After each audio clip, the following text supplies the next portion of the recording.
St. Helens High School, head soccer coach. How you doing, Simon? Good. How you doing? Good. First year coaching at St. Helens. Talk a little bit about your background, where you came from. Well, originally I was, born and raised in England. So, I came over here when I was 20 years old. And that was in '92. I came over to go to university down at Oregon State. And I've stuck around the Northwest, give or take, a few states here and there. I spent some time on the East Coast, Alabama, down in California for a little bit, and then always back up here. But from a soccer perspective, yeah, it's always been up here in the Northwest. So, have you been a head coach at other high schools or Nope. programs? So, this is your first head. First coaching job, first high school coaching job. I don't even know what I'm doing. Yeah, no, it's first high school job. Yeah. So, how did you find out about the St. Helens job, and what interested you about it? Well, I live in Scappoose, and basically the boys' job came available, and the last year's girls' head coach switched over to take the boys' program after I'd interviewed for it, and so they offered me the girls' position instead, and now it's like it's like a blessing. It's been great. It's been really really cool. Yeah. So, And I live out in Scappoose anyway, so that's yeah. so talk a little bit about this program, kind of where it was when you took it over, and where you kind of see the direction of the team going. So I think, I was familiar with the program just by definition, living out there. I was familiar with them and the Scappoose program. And I think that, and then having talked to people since, I think the program was, it wasn't a bad program. I mean, you've seen, we've got a great group of kids, but I think there was just some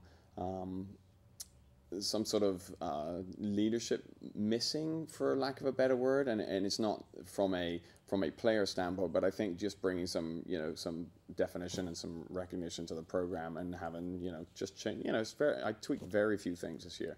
We got a great group of kids came in. The seniors, as you've seen, at least the three of these guys, they're all decent. So I mean, the talent's there. It's just being able to direct it perhaps a little differently.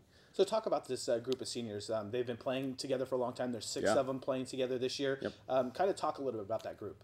It's a good group. It's a really really good group. I was trying to knowing that I was coming in here, I was trying to put my thumb on what makes them different than perhaps seniors in the past at this group. And now, again, not being here made that a little bit harder than I thought. But what I've heard is that the group before and in previous years have been very much an isolated group. It's been seniors and everybody else, and then seniors and everybody else the year before. Whereas this group have really kind of embraced the fact that, hey, there's six of us. We can't do this alone, not just on a field, but within a squad concept. And so, so we're going to welcome these. I mean, we've got total on the squad. I think we've got 11 freshmen and 11 freshmen, and then sophomores and juniors. But on the varsity squad, it's pretty split. Seniors and freshmen, and then we've got a sophomore and two juniors. So it's very very different. So what do you think of this group? What do you think is that something that is natural to them, or do you think that was something that kind of maybe you kind of instilled on them as you kind of came in? I think it's natural. I mean, they're really good kids. I mean, this group of seniors is a really really generous bunch, and I think their experience in the past definitely helped them, and it was a negative experience. So I think from that learning, that this is if we don't want to repeat the past, we have to change change what happened, and then and as far as what I did, I mean. I came in, I introduced we called it a partner program, and you've heard him talking about it. And we tagged him up. I mean, high school's hard enough as it is. So the fact that we have, some seniors who are obviously in their fourth year of it, and these freshmen, it's not just, hey, you're a freshman on the soccer team, but you've got high school going on, and there's a whole bunch of different stuff in your life now.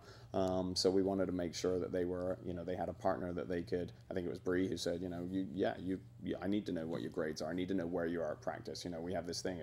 If your partner's not at practice, you leave practice and find out where they are. It might just be a quick phone call or a text message or something, but you are responsible, and vice versa. I mean, we hold the freshmen accountable for their seniors as well. So it's been good. It's been good. So talk a little bit about the program this year. You guys have I've been having a great year so far this year. What are your expectations from here until the end of the season? Well, we have two more regular season games left, and our goal that we set out hasn't changed. It was to make the playoffs. We're realistic in the fact that if you're setting goals, they have to be attainable and reachable. So, we didn't, hey, we're going to win state championship this year, Would I bet my mortgage on it? No. But at the same time, this team has a lot more to offer than we've done in the past. But as far as, for the rest of the season, we've got a big game against Sherwood coming up, and then Rex Putnam at home on senior night. And it's the goal hasn't changed. We're not moving the goalpost. We set a big goal, and for this team, it's been for 3 years. These guys have been the whipping kids of the league and of the state. So to have such a big turnaround, I think it was 1-14, I think last year, 7-3-2 so far this year. We want to be. I'm not going to lie. I want to win the last 2 games of league, and then we got a playing game, and I want to play that playing game at home, which means we need to either do very well against Sherwood and beat Rex Putnam, or we need to beat Sherwood, do very well. We need to do well in one of the games. The numbers say that we can't beat Sherwood, but the numbers have said that we couldn't beat anybody this year. So why not? Okay, I want to come back to a couple of the individual games a little bit later on, but so talk about the coming in. We talked about a little bit about the record in previous years. When did it kind of dawn on you that this team was going to be different than the past? I think, for me personally, and not hearing, there was a kind of a buzz anyway about this large freshman group coming in. Ironically, with the game coming up tomorrow, it was the Sherwood game in the summer league. We played Sherwood, and I've told the guys this story a few times before. We played Sherwood, and good game. We historically, I think, lost 8-0 last year. 11-0, 12-0, 35-0, whatever it may be. A lot to not much was always the scoreline. And we got to the summer league, and we ended up playing them. We played them hard, the whole game, and they scored a winner with 4 minutes left, and we lost 1-0.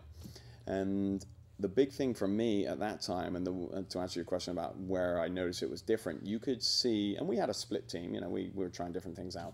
All the seniors on the team were, the 2 groups just by nature, because they were still new. The seniors were in one sort of huddle group, and then the newer kids were in another one. The seniors were all very, very happy. It was like, oh, we only lost 1-0. It was like we lost by less.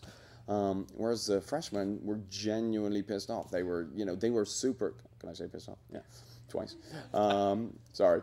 But they were genuinely annoyed about the, about the result. And I think that was the game. And I remember it very, very clearly. And I don't do a lot of team talks afterwards, but that day I sat them down. Wasn't annoyed at them, but it was very clear that, hey, if your expectation going into this season is to lose by less, and that wasn't a dig on the seniors, because they were overjoyed, and I would be too, But if that's not the goal this year, the goal is not to lose by less, the goal is to win. And this, like I said, this new freshman group, and they've been stomping on people all through rec level, and they just don't know, they haven't had the experience that the seniors have had. And I think that's changed the dynamic of this team as well. I think the seniors realize that they are in a position now where the freshmen have given them an opportunity to kind of almost make up for the past 2-3 years. And it's been great. So I think that game specifically, back in August. So talk a little bit about this freshman group that's coming in. It's dynamite. We have it's loaded obviously heavily on the JV squad, but we've got 5 of them up in the varsity squad. We have it's I don't know how to describe it other than it's a crazy bunch of kids. They've got all the kind of giddiness and funness of being a freshman, but there's some major talent there. I had a long talk. We played in Hermiston a couple weeks back, a month ago, and had a long talk with them on the ride back, and about expectations. And with this group, and what I've seen and what I've heard, and where I think we can take this team together is, I don't think it's unrealistic to be challenging for state titles in 2 or 3 years. When this group of freshmen are juniors and seniors, and we have another fantastic wave coming up through St. Helens, through the St. Helens Club, and then a year after that we have another good group coming up, good solid players. We have a chance to challenge for something, and that's. We have two specifically, and I think Dana was talking about Genesis and Ashley. Ashley's got 21 goals this season as a freshman. And I don't think, and I mean this with all due respect because this is the part I love about her, is I don't think she understands how important she is to this team. there's a young lady in Scappoose, Ariel Vieira, who's fantastic. She was about to break a state scoring record this year, and Ashley's on track to do that. 21 goals this season. She'll end up hopefully with 25, 26 goals. It's phenomenal for a freshman who just loves to score, and it's the fact that it's so important hasn't. I don't think it's dawned on her really about how important she is, and Genesis. And Genesis is kind of a tough little cookie. It's Ashley's getting a lot of the headlines, a lot of the glory, and Genesis has scored maybe four or five goals, and is absolutely as important as Ashley to the team, because she does the heavy lifting, and it's a role she's completely happy with. She's this tall, she weighs like 105 pounds, but man, that girl hits like a ton of bricks. It's great. So the two of them complementing each other up front, it's gonna be a good group of girls for 2-3 years now. So when you have some players that are young like that, and they're kind of maybe at the upper end of talent wise, how do you continue to prop them up and keep them going, but yet not let them get out of control? Sure. It's there are as with any team, you have to treat everybody the same from a role perspective, but you treat them very differently as individuals. Some of our seniors can take a lot more of a direct conversation about how they're doing and perhaps some of the things they need to improve on. And we have freshmen like that too. But there are some that maybe would take it differently, would take it a little harder. So when you individualize talks, you do have to treat them differently. And specifically like with Ashley and Genesis, I've put the pressure on them because they need to understand that is a pressure that's going to stay on them on this team. It's not going to go away, so you have to address it and get used to it. But the seniors are very helpful, very good about letting them know, hey, you're still part of a team, and I don't think those two specifically and the rest of the freshmen on our team, they're not like that. They just, it's not like, whoa, my name's in the paper and yours isn't. It's very much, it's a real healthy competitive nature. And the ones on the JV team coming up as well, we've got some great JV players. And they're for half the season, they were neck and neck scoring wise with Ashley. There's one young lady, Danica, who was scoring just as many goals on the JV team. And, okay, it was JV, but that doesn't matter. You're still playing the same. And there was hey, how many did you get this weekend? Oh, I get, so it was good. It was really cool. So being a new coach, what's your learning curve on those kind of aspects of coaching? That and the administrative stuff has been harder for me. Coaching to me, and this is maybe how I grew up playing, it's not about throwing down cones and doing drills, and obviously it helps if you know a few of those. So I've done a couple of those, but it's just it's just believing and having a passion for what you do, and the talent's there. And that was the great thing about coming into this situation. The talent has always been there, but you just got to be able to channel it.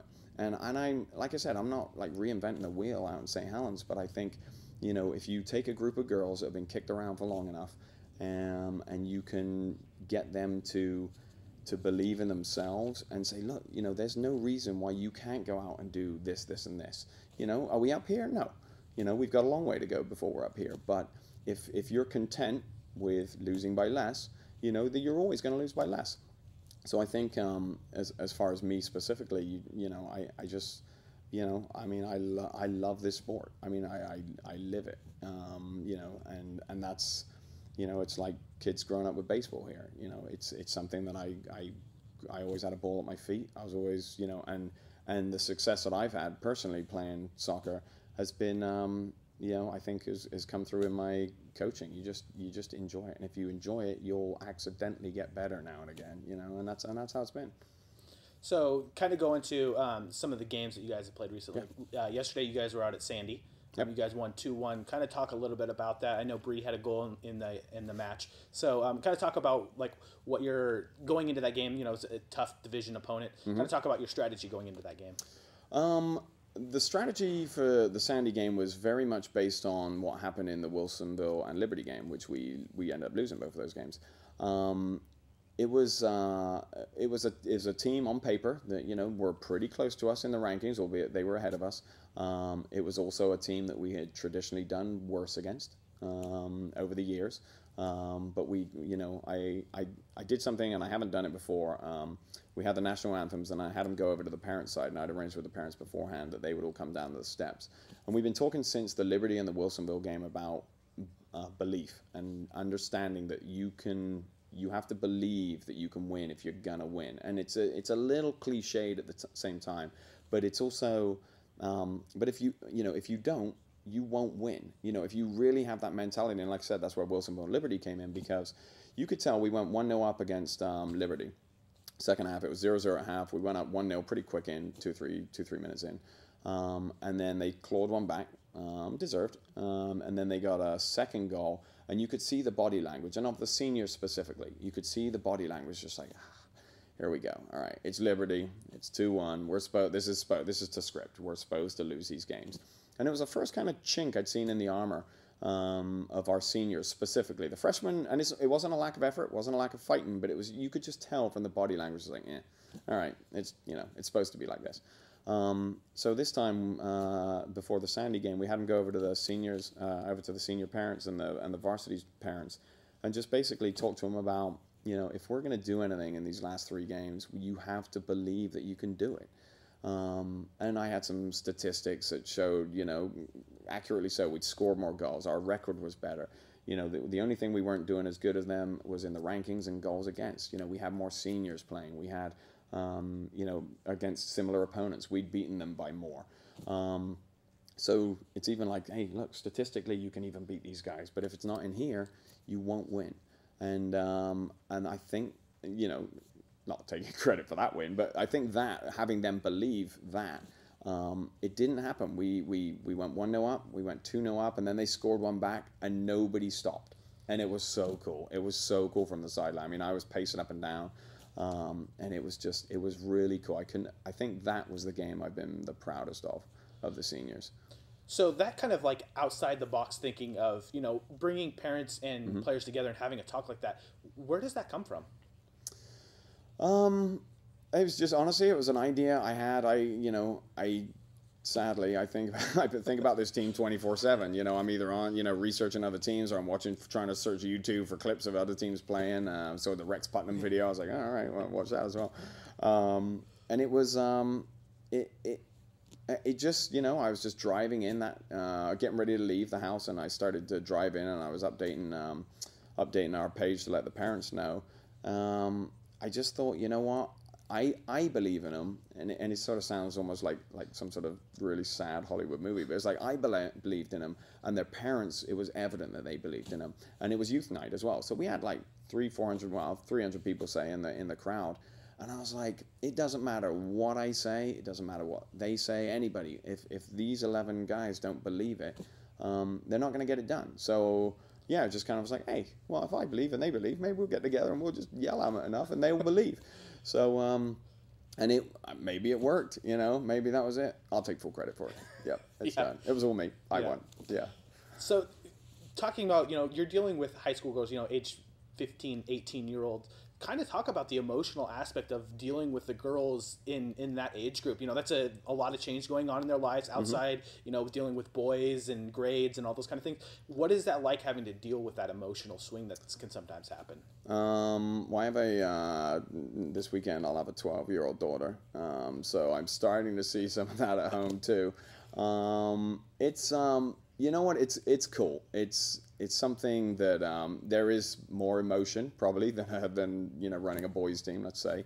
There's a lot less testosterone, but it's, what, I think it's good because we have such a wide variety of girls emotionally, maturity wise, and yeah, you're right. There's during warm-ups, and then these guys will I'm sure allude to it. Warm-ups sometimes aren't the most focused they could be. Or in training if we're stretching, and we've had some chats about that, and it's just a people management thing. You can pick out people. There will always be Tori, one of our seniors, who's always more interested in how she looks during warm-ups than stretching. There will always be Ashley and Genesis. They won't be focused at all on what they're doing. They'll be stretching, but it'll be kind of like there'll be some that are very, very serious. The 3 of these guys, very, very serious, very, very focused. Dana and AV are the yellers. Bree doesn't say anything. ever. Yeah, it's just a real good group of real good mix. And so with that, 31 players we have in the squad, we pretty much it handles itself. It's fun. I mean, I love coming and training. We train 2 hours a day almost every day since June, and it's been awesome. Okay, you got two big league matchups left. You got Putnam and the big one tomorrow against Sherwood. Yep. It's a game that in the past you guys have struggled against. Mm-hmm. Kind of what's your thoughts going into the game? Well, against Sherwood tomorrow, it's they've got a lot of distractions going on. It's senior night there. They're going to play, obviously, at least start with their seniors. They've had a couple setbacks. They just lost their 29-game home unbeaten streak. I think it was a state record.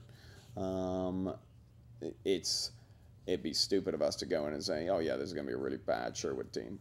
It's not. We have quite a few injuries as well, both to our JV squad and our varsity squad. We just lost somebody today. We lost 2 of our center midfielders today, which is a bummer. Actually, both through injuries from last night, and they confirmed today they were out. So, we got some challenges as well.